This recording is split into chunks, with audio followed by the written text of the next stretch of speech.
আগে আগে মানুষ গ্রামের থেকে বলতো যদি শত্রুতা করার ইচ্ছা থাকে তাহলে একটা পুরুষকে আর একটা বিয়ে দাও, দ্বিতীয় বিয়ে দাও, তাই না? তাহলে আর শত্রুতা করা চূড়ান্ত হয়ে যাবে।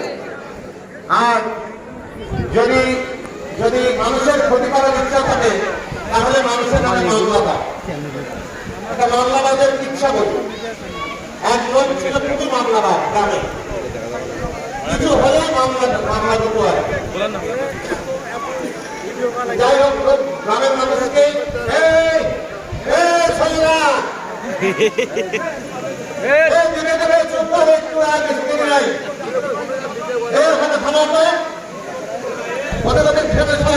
এদিকে নিয়ে আসো।